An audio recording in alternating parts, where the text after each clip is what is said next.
and then we have a whole bunch of people on Zoom tonight. So I am going to be trying to do both. And we had the storm that rolled through. So extra thanks to those of you who came in tonight for the meeting. We have no AV and we have no screen behind us for those of you online. So appreciate everyone's flexibility, being really easygoing about it. For those of you who are here tonight, please help yourself to water and the little cupcakes from Buntinis from Nothing Bundt Cakes. So tonight it is our second quarter meeting for 100 Plus Women Who Care. Welcome everybody.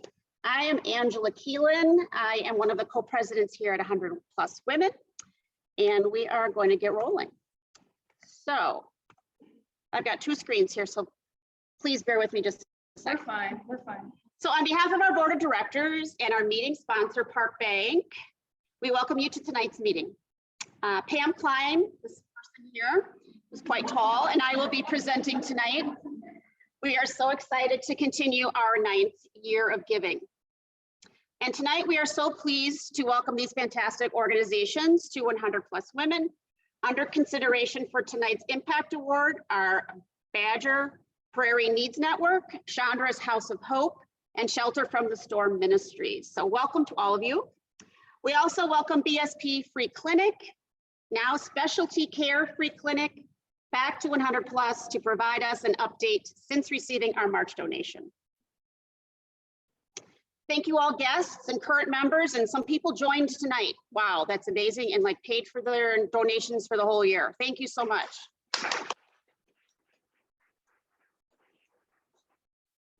We're thrilled to be gathered here tonight after not always getting the opportunity to gather for our second Impact Award of 2022. And we welcome anyone here or online who's considering membership. Please reach out to any of our board members about how you can join and be a part of this incredible group.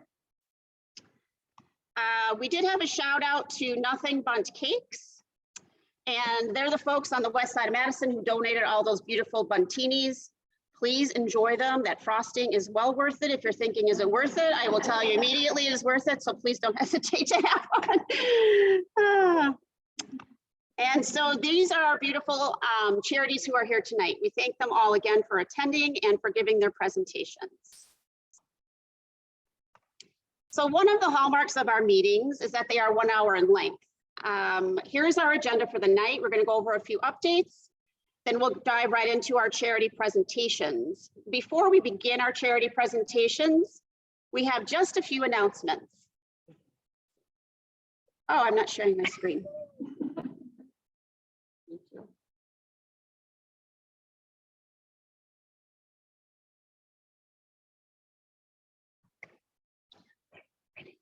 Oh, okay. Thank you. Oh, good. Okay. So we have the three charities presenting tonight. That was a lot of just you and me time then. I know. Sorry, everybody. Badger Prairie Needs Network is first. Shelter from the Storm Ministries is second. Chandra's House of Hope will go third. Then we do our live vote. At that time, we will have the announcement after that of our winner. And prior to that, our Specialty Care Free Clinic will present. So tonight I am happy, someone wants to get in. I am happy to make some announcements about some change in our board leadership. So I'm Angela. I was one of the people who started the organization 9 years ago. There's a lot that's happened, incredible donations, moments of absolute joy, just so much. Many storms during the nights of our meetings. We had one again today. We've had hail, we've had many rainstorms and a severe snowstorm one time we were downtown Madison. So lots of great memories and, you know, really a show of resilience, I would say. So I would like to introduce you to Pam Klein, who will be our new co-president. Pam has been on our board since 2019. She was recently serving as our secretary and membership chair. So we're excited to welcome her to this new role. She will stand alongside Tess Brooks, who's here in the back, helping with running our virtual meeting tonight. And for those of you newer to 100 Plus, again, I was one of many. In fact, Christy Lemansny is here tonight. She helped launch our organization back in 2014. And we, since then, have raised almost $500,000 of just a few women getting to get 100 women getting together and donating what we can. So we look forward to the next chapter with Pam here, leading the way with her beautiful spirit and smile. And she sings the national anthem, so I'm waiting for that opportunity. Dim the lights, folks. No.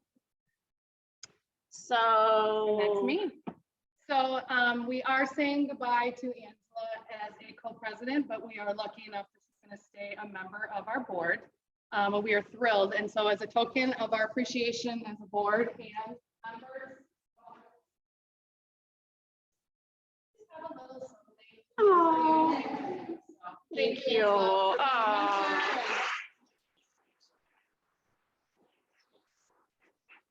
Co-founder and just always there for all of us. Okay, I can't cry now. This is beautiful. I love plants and I already have a spot for it. And how so cute is thank this you. bird? I know. Like I was just like, I have to have the bird. Like that's for sure. Yes. Thank you, Pam, and everybody. Thank you. So real quick, we'll go over how our invoicing works. Last week, you all would have received your invoice for this quarter. Many of you already made your donations. We've already collected over 10,000 in donations in a week. That's incredible. Thank you so much. Anyone who received an annual invoice, if you chose to pay annually for your donations, you would have gotten that in March and you would have already paid for the year. So thank you for that. All other members received their invoice last week. And if you wish to pay by check, you still can. You can pay tonight by check if you'd like. Jane over here is amazing. She runs all of our donations and books and everything. So please talk to her about how you'd like to pay. So just wanted to mention that. And as always, 100% of our proceeds go to the charity. We are an all volunteer board. We do this as a love for Madison and a love for others. So, and if possible, consider making an ACH electronic transfer as a means to make your donation, just to make sure 100% benefits the charity directly. Okay, so tonight, a few ground rules. For members attending virtually, you may submit charity questions to Q&A via chat. So Tess and Katie in the back are monitoring the Zoom chat room online. Otherwise, when we get to the question and answer portion, we'll just ask that you raise your hand and we will do our best to project our voices and we'll repeat questions if we need to while we're going. And as we mentioned, it will be a live vote tonight. So everyone on Zoom will vote confidentially via a live poll.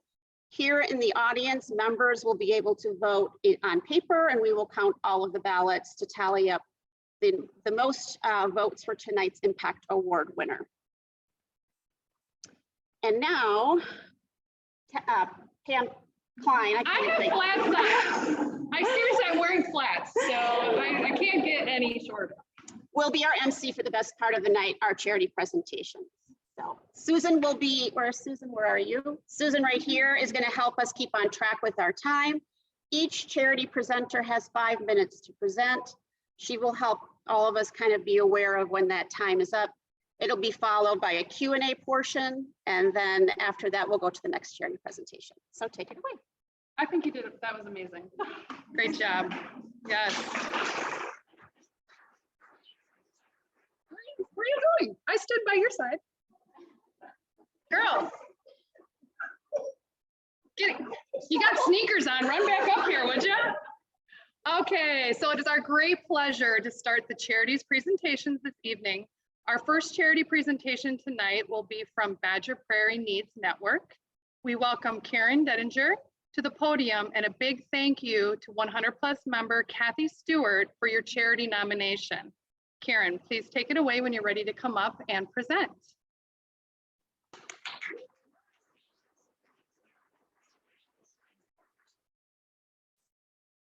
So thank you for inviting us back to present, for inviting BPNN back.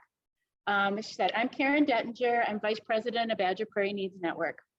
So BPNN started 36 years ago as a food pantry in Verona to fight poverty and end hunger.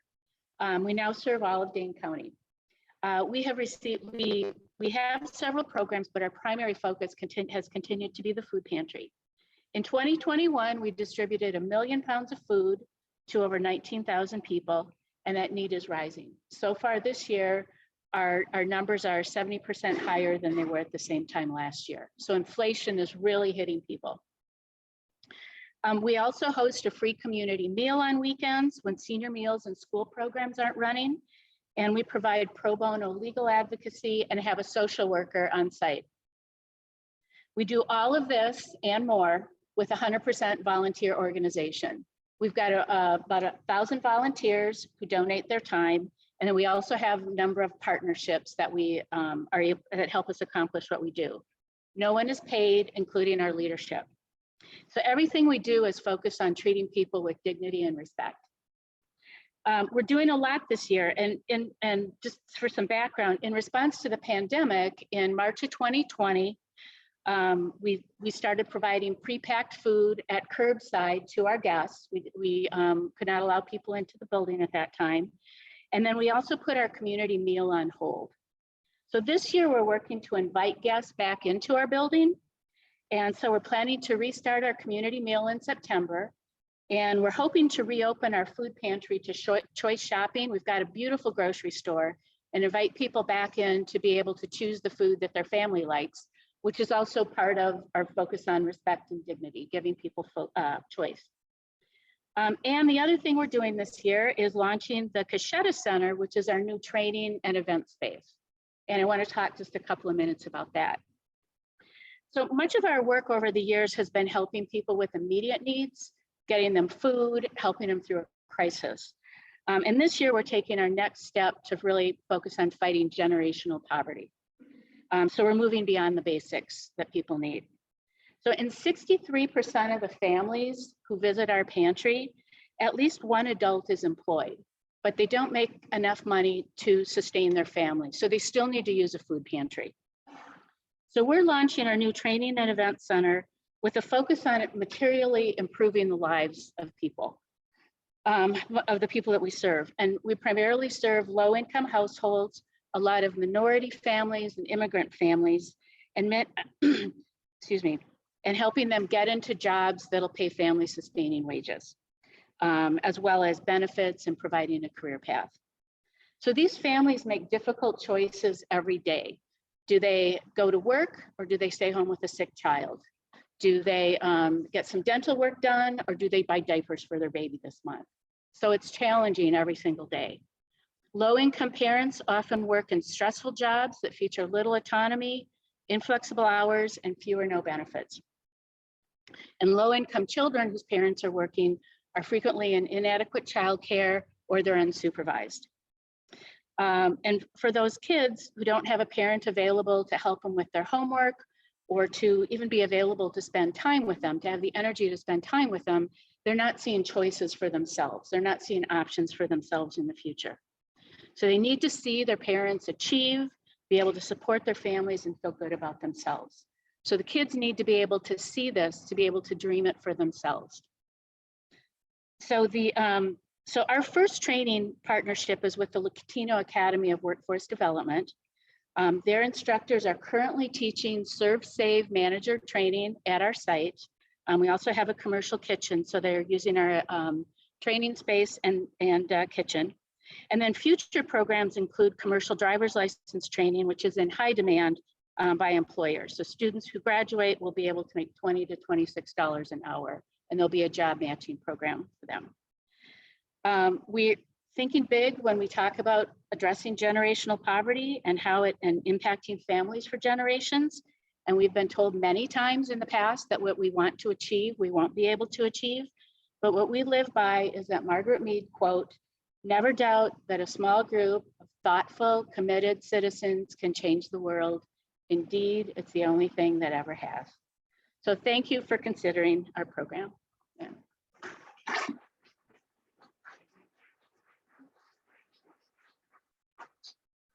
So I remembered to tuck my lip gloss in my pocket, but not my Kleenex. So thank you for that great presentation. Oh, thank you. Now we have 5 minutes of Q&A where our members can ask questions of our speakers. And while Angela said, I'm going to have all of you ask a question each, I'll probably repeat it just to make sure that the people that are online can hear it as well, because I think we got some feedback from the last meeting, they couldn't hear audience questions. So Val, if you want to kind of tap people and let them know, maybe just raise your hand if you have a question to ask.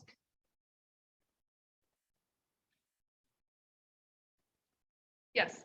Have you already had people go through your training program, or that's something you're starting now? The training program Wondering if they've already had people start their training programs.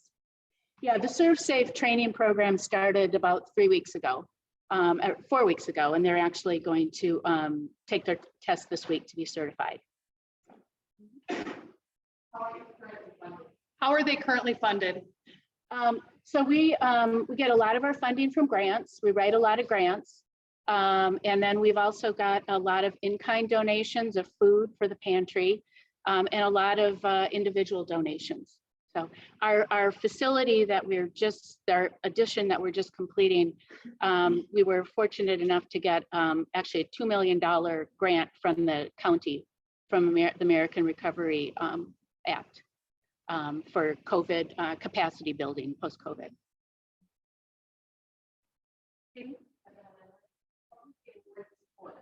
What would this award support? So I talked a little bit about reopening our activities. So we want to reopen the pantry.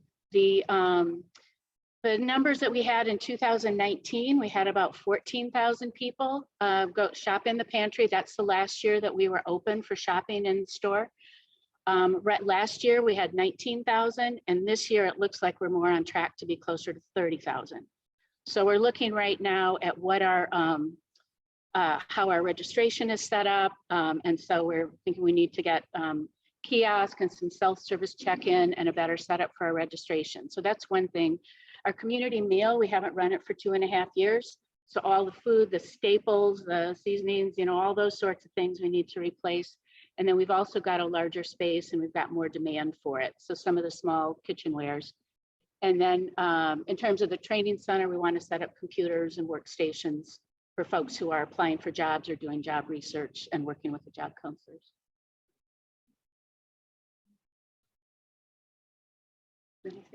Yes. What is the geographic area that you serve? We serve all of Dane County. We're actually located in Verona, but we serve all of Dane County, and we have people from all over Dane come to our pantry. And the training classes now started.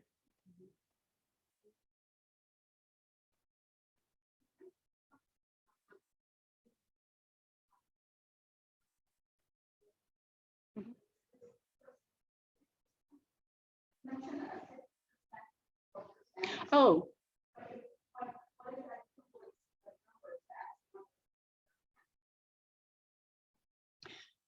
She was asking for clarification on, I think I used a 63% I mentioned, yeah. So in terms of the number of people, individuals that are served, in 2021, it was 19,000. And that's individuals. And the 63% is in 63% of households, at least one adult is working.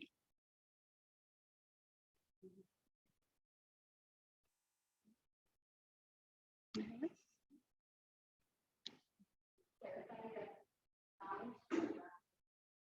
100% volunteer. We have volunteers who work 20 or 30 hours a week. We have volunteers who work 2 hours a month, and some who participate in one event a year. But we need every single one of them and more.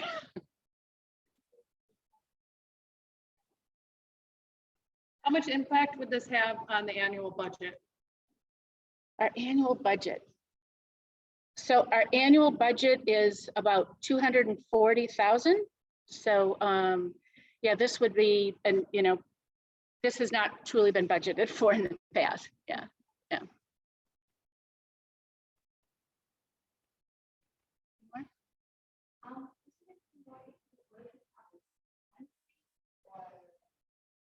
We interact a lot with and gather and collaborate and communicate on what we work on. I mean, Rhonda from the River is here tonight. Mom is in Middleton. There's a Sun Prairie food pantry, and Goodman has a pantry. The question was if they work with other pantries. sorry. No, that's okay. We're flying. We're doing great. It's good. Yeah, so we collaborate and have ongoing discussions with them. Thank you so Okay, much. thank Yes, you. Wonderful.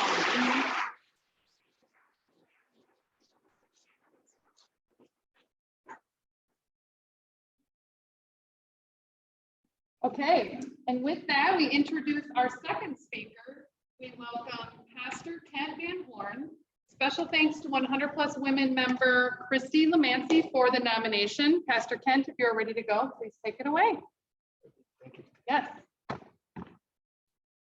Well, good evening, and thank you for inviting Shelter from the Storm Ministries to be with you today. I want to share three things with you this evening. First of all, the need. Second of all, our strategy. And last of all, the success we've had in the first 5 years of being in operation. Our mission is focused on the most vulnerable of our communities, and that are homeless children. In our county, over 1,000 people are homeless on any given day. And while many of us are aware of that, what many people aren't aware of is 40% of those are families. That means there's hundreds of children every day that, aren't sure where they're going to sleep tonight. Many of them bounce from place to place, couch surfing. Sometimes they're places that they have that they can sleep aren't safe places. The mothers of these children, many of them are young. For a guy standing here with gray hair, many of them look like my daughters, and they've grown up in a place where they never received the basics of understanding what it means to have a bank account, to have a job. And now they're mothers, and they're totally unprepared to be mothers. And so this is our calling, and this is our mission, is to step into that complicated situation of the lives of homeless children and single moms and provide practical tools to stabilize these families and empower these mothers to give their kids a better future, to be able to achieve a consistent income and stable housing so that these children have hope. The needs of homeless children and single mothers, it's a unique need. And that's what we focus on. And we meet that over a period of several months. 5 years ago, through the donations and volunteer work of area churches, individuals, and businesses, we purchased a building, remodeled it, and made it into a safe home for up to 11 families, typically housing 35 children and mothers at any one time. Since that initial opening, our operational costs have been met primarily through fundraising events, regular donations from individuals and churches, and grants from foundations. We have a team of full-time staff, a live-in house mother manager, a case manager, an opportunities coach, and a director. We benefit from a wide range of volunteers as well, and our focus is to remove the barriers to these families achieving a stable income and stable housing. And we do that by providing them a safe, stable place to live while we help the mothers with job training, education, the families with trauma counseling, and we help them build the skills and empower them to be independent. Some mothers come to us with some skills and work history. Other moms come to us with little education or work history and no basic understanding of finances. So we need to spend time with those families, determine their unique situation and needs. Some just need lots of love and assurance at first that they're safe. So we organize professional counseling and we provide them a safe place to live. We provide them with an efficiency apartment with fresh dishes, cookware, and linens, which when they move out, they get to keep all those things. We make sure the children are set up to attend school and that the family has a stable routine. We make a plan for the moms to achieve an income and stable housing and then work with them through each step of the plan. For some, it's education or job training. So we set them up to complete like a high school diploma or job training. From a bus driver to a manicurist to administrative work for exact sciences, they've been able to move into various places of employment. We provide coaching on budgets, opening a bank account, understanding a credit score. We help them develop life skills such as parenting, cooking, basic auto maintenance. This year, we're celebrating our 5th anniversary, and to date, we've helped 54 families and over 170 children and moms out of homelessness. And some of them now are actively giving back, and that's really exciting. We have one with a grade school age child who's now working in Milwaukee, helping the poor. We have another one who's a manager of a retail store locally, and she came to us the other day looking to hire some of our current residents. So that's great when it's, we've been around long enough for it to begin to turn cycle. Well, thank you for another wonderful.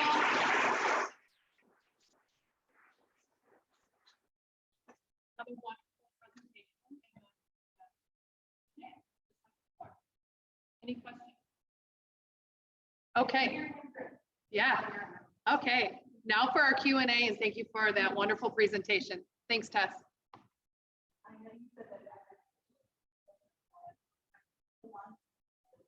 How long about is the families, or are the families staying with you? We target generally like a 6 to 12 month period is generally what we're looking at. Some situations require a little bit longer. Some are relatively short, just they need to get back on their feet. So generally between 6 and 12 months.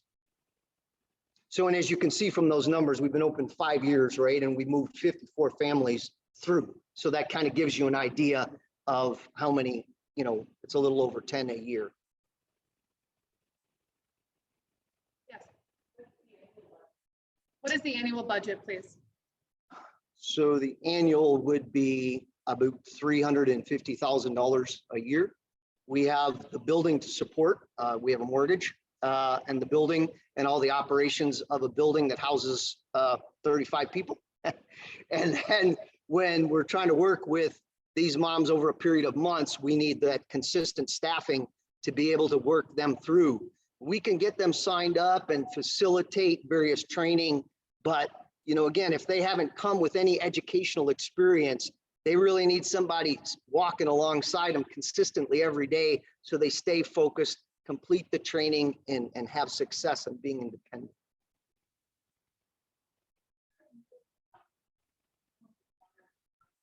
How do the homeless mothers find you? So we get referrals from the school district, some other organizations. Our team, we get various referrals, and then our team interviews the moms and gets to meet the kids and kind of sees if they're a good fit for us. Again, that pie of homelessness is large, and we're just taking a segment of that because that segment requires certain skills and abilities that we can meet that specific population of people. And it's just great. I mean, like when you have a grade school child and you bring the family in and you introduce them to their efficiency apartment and the child goes, "You mean that's my own pillow? I've never had my own pillow."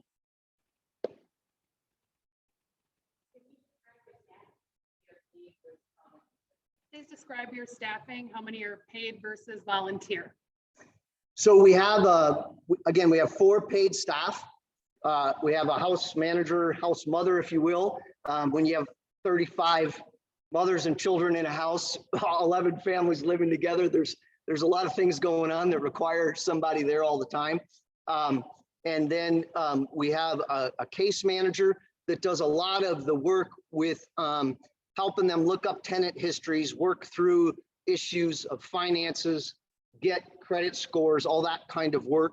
And then we have an opportunities coach that does a lot of evaluating the families about what they need. What can the mother, what are her skills? How much childcare does she need? How much work can she do? So she spends a lot of time doing that and then helping them find the right training and the right job niche. And then we have the director that oversees the facility and our interactions with all the other organizations, like some of the wonderful food pantries we work with, and things like that.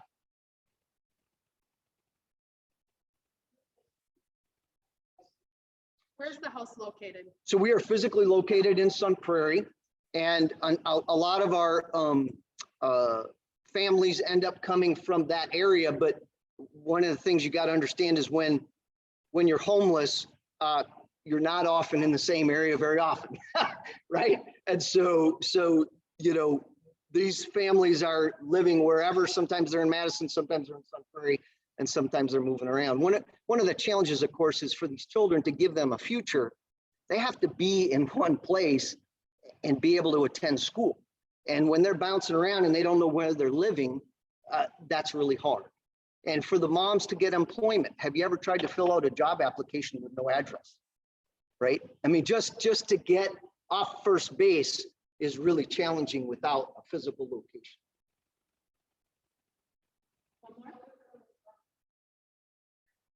Are you affiliated with the church? No. I mean, we have churches that are part of our support network, but we're not like affiliated with any particular denomination or church. Thank you so Very good. much. Thank you.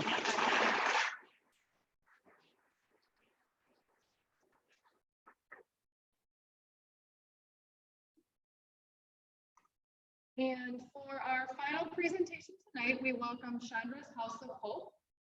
Our presenters this evening are Dennis Hill and Megan Morsehead. Thank you to 100+ Women member Lisa Wilkins for your charity nomination. Dennis, please take it away when you are ready.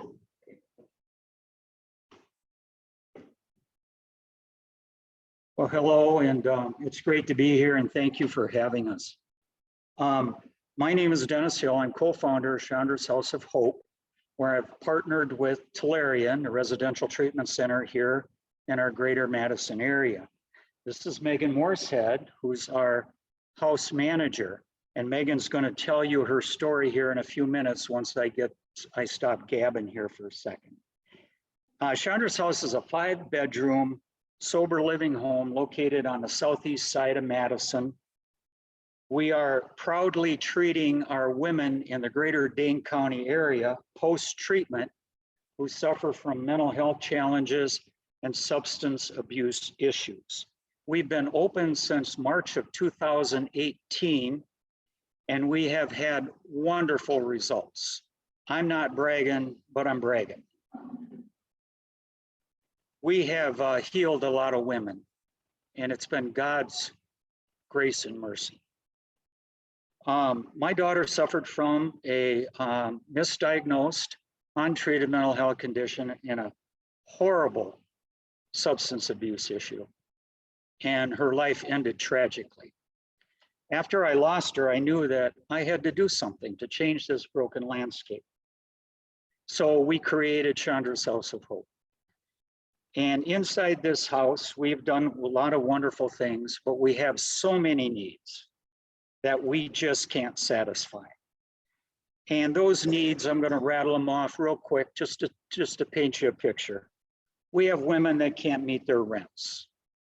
We have transportation issues in our house. We have insurance issues with our women that we help them with to the best of our ability. They have living expenses that they have to meet. We need another sober home. That's my dream. My dream is another sober home, and we're going to do it. And it's going to be in a rural area where the need is so high. We need to build a coalition with the transitional community. When our women are ready to leave Chandra's House, we need to send them to safe housing. And we need a growth fund.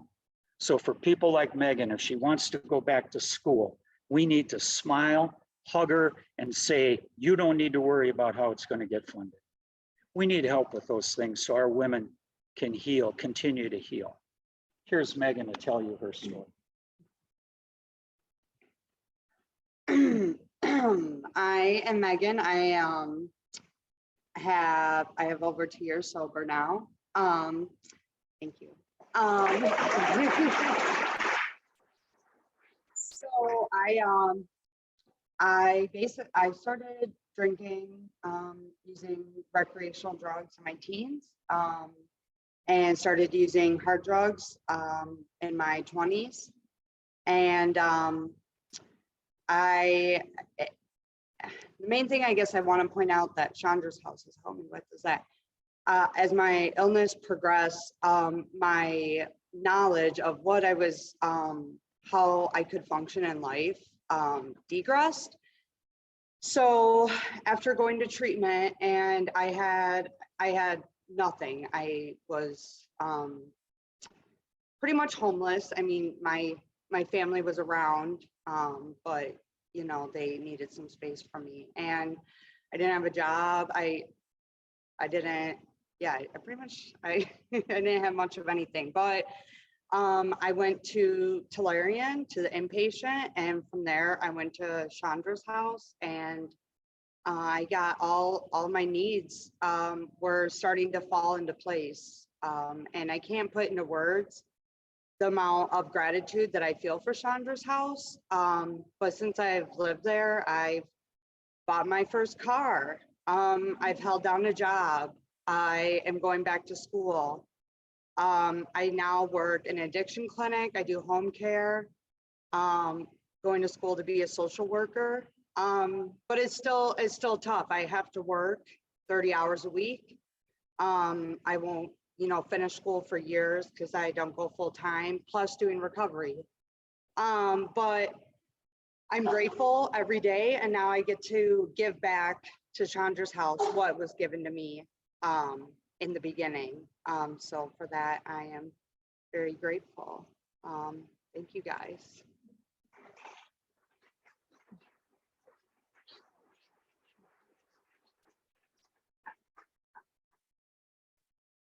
Thank you so much for another wonderful presentation. And now it's time for our 5 minutes of Q&A.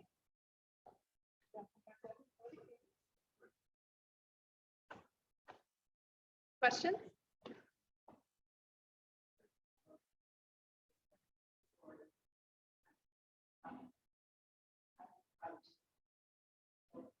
Thank you. But also just wondering, you mentioned that your Chandra's house is five women at once. How many do you serve in the course of the day? How many women are served within a year's time frame? That's a great question. When our women come to Chandra's house, we say to them, there's no time limit on how long they can stay. We say you can stay here as long as you need to. In most cases, it's 6 months to 2 years. We've had 2 women now that have been, almost 3 women that have been with us for 2 years. The typical usual stay, and everybody's got a different set of circumstances, is probably in that 6 to 8 month range.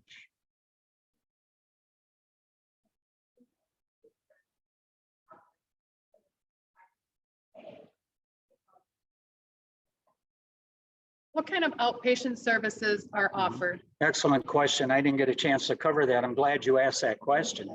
Are you a plant? Yeah. Just kidding. Just teasing. Just teasing. We are so fortunate to have the services from Tellurian, and we receive all wraparound services for our women coming directly from Tellurian.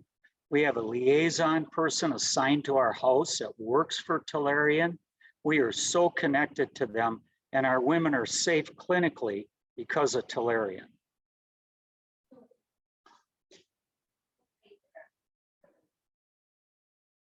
So if there's no space, are they referred to Tellurian? Yes, and I might add that our women have a therapist, they have a sponsor, and they attend 3 meetings a week. And Megan is a hawk about that, okay?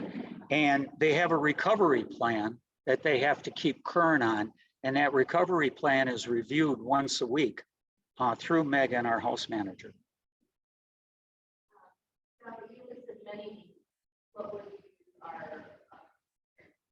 What would the 100+ impact award money go toward?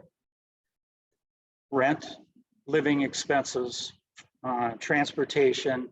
We have a lot of our women that come to us and have transportation issues that just ground them into into the cement because they don't have a way of getting from our house to that job over there on the far west side of Madison. A car would fit into that scenario. There's so many needs that we have with our women on a day-to-day basis that you guys could really help us with mightily if you choose.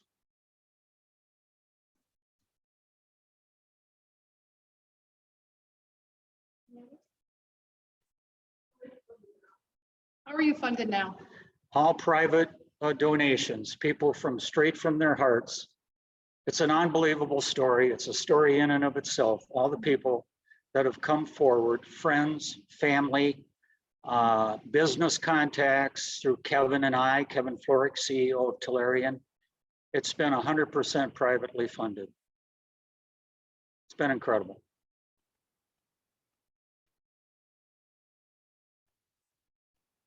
Thank you.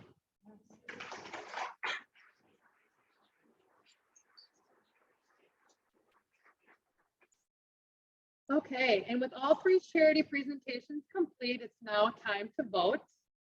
All three charities are so worthy of receiving our donations. We are going to allow 5 minutes for you to cast your vote. Katie Peterson, who is the woman behind the scenes of the Zoom, she will be sharing the poll online for the members to vote. And as a reminder, guests and charities are not eligible to vote, but just know that you'll see the poll appear on your screen. We're just asking and wanted you to know that we appreciate the honor system. So please do not cast a vote, even though you'll see the poll online. So please take this time to vote for one charity, and good luck to all three.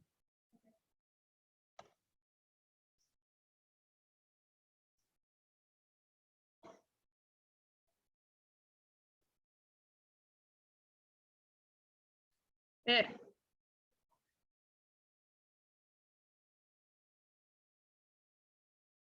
Did I get it? No? I just want to know if I took it off the poll.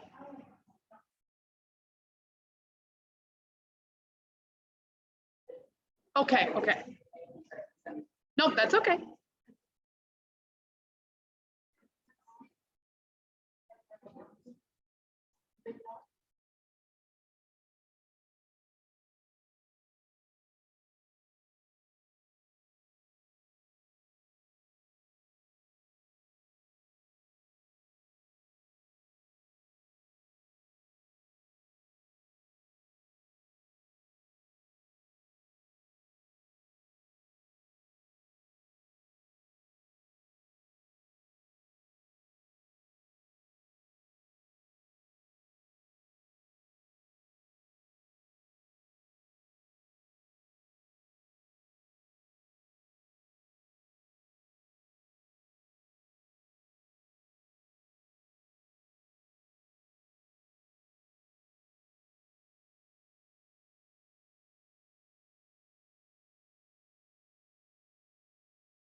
Yep, we're ready? Yeah. I just want to make sure Katie was done. Okay, perfect. Okay. Thank you for taking the time to vote. And now 100+ Women, we are so happy to welcome back our March 2022 Impact Award charity, Specialty Care Free Clinic, formerly BSP Free Clinic. I'm excited to introduce Joanne and Noemi, thank you, to share an update since receiving our Impact Award in March. Thank you so much for joining us tonight.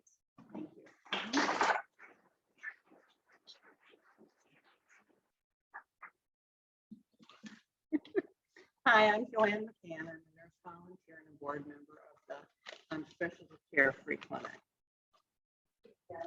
Oh, louder? Okay. Thank you for choosing the Specialty Care Free Clinic as the beneficiary of your previous funding. I feel grateful to be volunteering along with all the other nurses, providers, and Spanish interpreters at Specialty Care Free Clinic.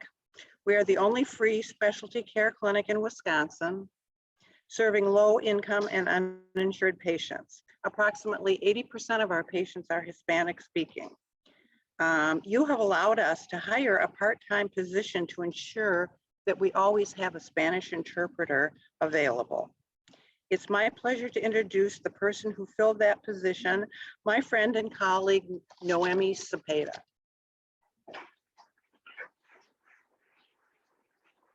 Thank you. Good evening, everybody. Well, my name is, like my friends say, Noemi Cepeda. As an immigrant, and I immigrated to the United States in 1989 without not English at all. So I know I can put myself in their position, and I know how important it is to have an interpreter and the clinic, to fill out, the bridge between the doctors and a patient, for them, how hard it is to be sick and not be able to understand what's going on with you, what the doctors say, how can you explain the symptoms that you have? So how important it is to have somebody in there that you connect them together, So I just want to say, as a Latina and as an immigrant, thank you so much for your funds. I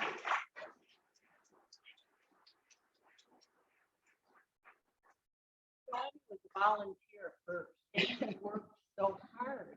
Oh, I'm sorry. Noemi was a volunteer first, and she worked so hard. And we thought, oh my God, if we could just pay her and keep her, that would be wonderful, because certainly she has to make a living as well, and she has 2 children. And so she now trains all our Spanish-speaking interpreters, make sure that they speak Spanish well enough to do a good job with the patients. And she's so trusted by the patients that she's picked up a number, and I mean a number of women that have been abused that come in for other things. And now they're seeing our psychologist and getting treatment for that as well. So thank you.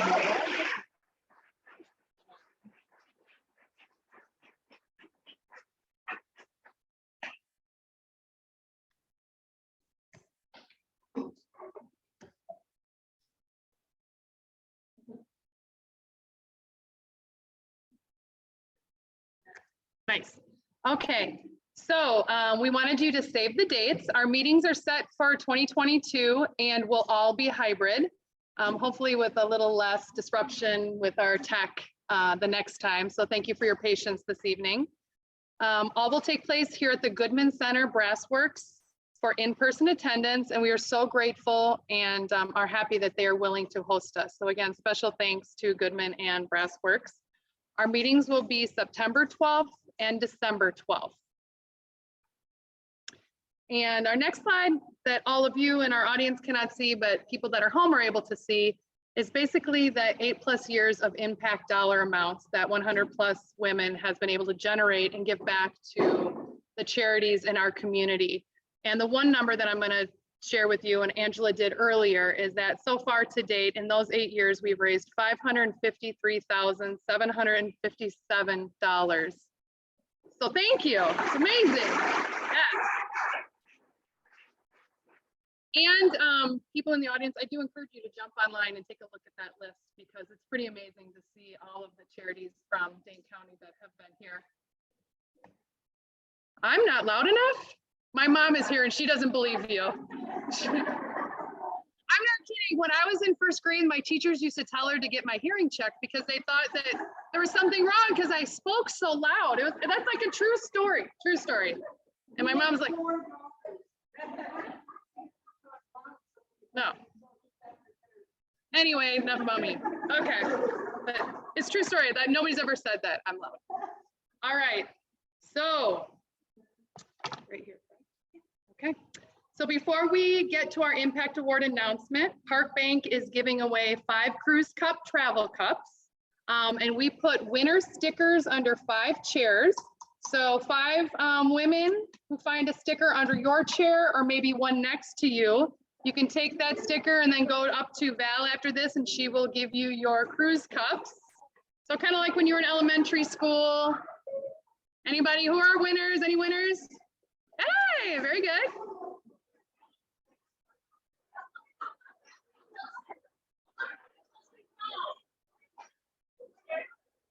Be sure to check the empty chairs too.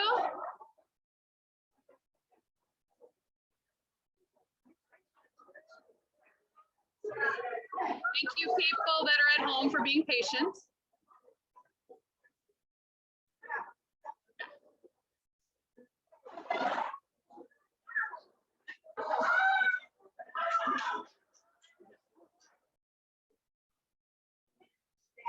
Okay. And if we have a couple others, yes, we can look for them afterward. And before everybody leaves, after we announce our winner, we also have all of the sunglasses for all of you to take as we are starting to come to an end and see an end to COVID and us just having the ability to be together and gather together. We really feel that our future is looking bright for 100+ women who care. So we're gonna ask that you all put on your sunglasses and Val's gonna take a photo. We'll do it after the award. We'll do it after the award. Oh my gosh. We can't make these people wait any longer. They need to know, they need to know, yes. So we are happy to announce our winner and our Impact Award charity for tonight goes to Shelter from the Storms Ministry.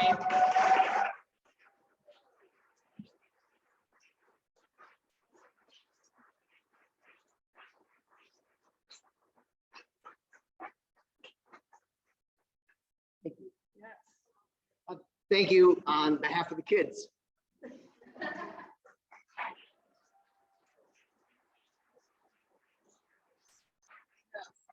So now we can put the sunglasses on to cover up the tears, right? And the puffy eyes we probably have after a night. Yes.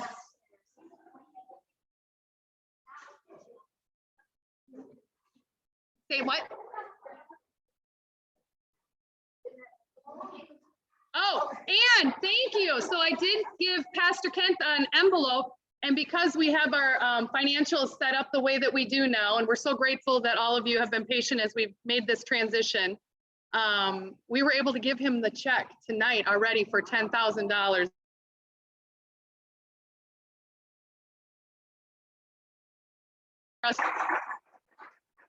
And then also before the photos, I want to mention too that we have 3 white gift bags over there. And I know many of you had a hard time checking the box, right? Even in nominating charities for this night. And so please feel free, if you are able to, you're more than welcome to add a dollar amount by check into the gift bags over there. Also, you are able to reach out to Jane, and you can do that electronically and specify how you would like any extra funds to be divided up to our 2 other very worthwhile charities, and know that they will be invited back if they're elected to do so by our membership. All right, sunglass time, and then grab a Buntini.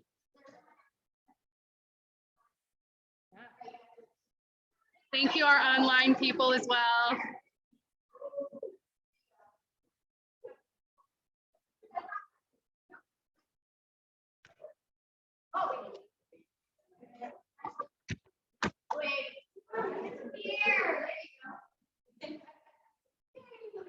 Wonderful, thank you so much. See you September. Thank you. Here again.